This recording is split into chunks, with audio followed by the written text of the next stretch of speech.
aqui no telão e aí o Caio vai discorrer mais. Por favor, a frase que diz muito, frase apurada pelo Caio Junqueira, ainda desdobramentos desse depoimento, então, do ministro Sérgio Moro no fim de semana. Vou abrir as aspas aqui, Caio, para levantar a bola para você. Pode ser, parceiro? Pode ser, vamos lá. Então, vamos lá, ó. Na hora em que o ministro do STF diz que 3 oficiais generais e um da ativa serão conduzidos debaixo de vara, todas as Forças Armadas começam a olhar com certa animosidade para o Supremo Tribunal Federal. O negócio está incômodo, né, Caio? Exatamente, Mona. E vem já de uma situação muito tensa nos últimos dias lá em Brasília, tendo o Supremo Tribunal Federal como alvo. O presidente da República já colocou ali as Forças Armadas no final de semana, tiveram manifestações e ele declarou ali que as Forças Armadas estavam com ele. As próprias Forças Armadas se retraíram, dizendo não é bem por aí.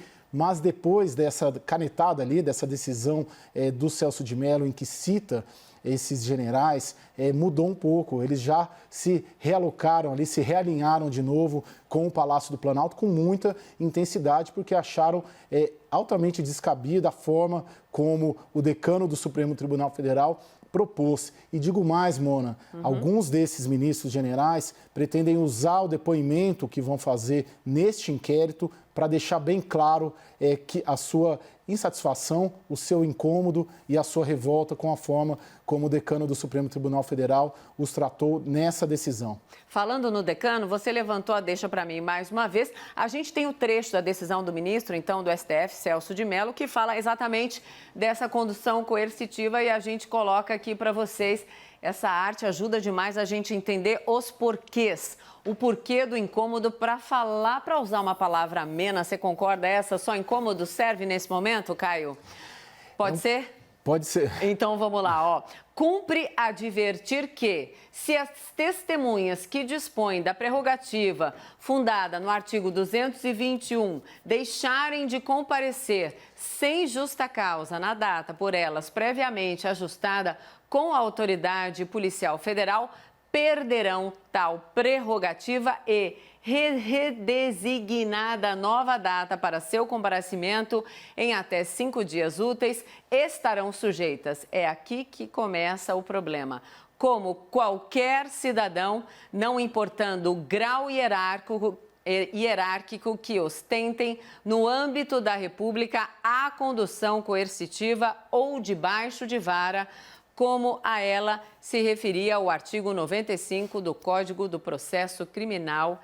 E aí, desde 1832, é essa determinação na linha do que se estabeleceu o valioso precedente firmado pelo plenário do Supremo Tribunal Federal.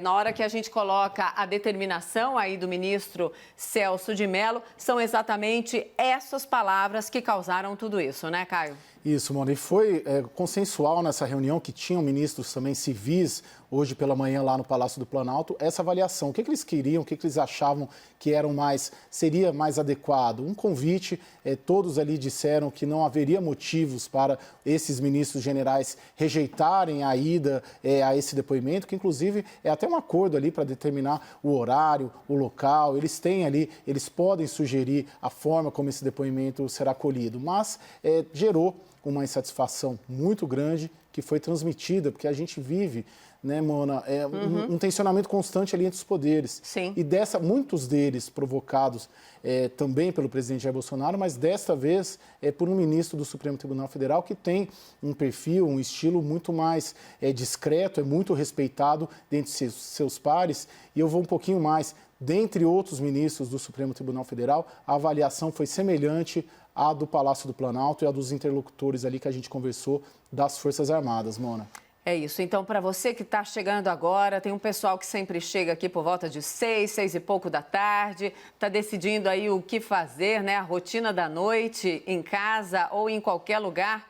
Coloque a gente na sua rotina. Tem mais um monte de bastidor importante apurado pelo Caio, pelo nosso time inteiro. Daqui a pouquinho, apuração exclusiva também de Renata Agostini, Raquel Landim, Fernando Molica com as suas análises. O nosso time de analistas e de repórteres continua a postos para trazer a informação relevante para quê? Para que você, diante de tudo isso, tire sempre aí as suas conclusões. Eu digo sempre, estou reiterando isso, Caio, essa é a vocação da CNN Brasil, né? A gente estreou no meio de uma pandemia, nascemos diante de uma circunstância tão delicada e estamos criando um jeito que faz toda a diferença no jornalismo brasileiro. Me perguntam sempre, por que tantas vozes? Porque essas vozes indicam o que o pessoal que nos acompanha possa concluir, certo, Caio? Isso aí, Mona, a gente ajuda quem nos assiste a compreender o que acontece no país e no mundo.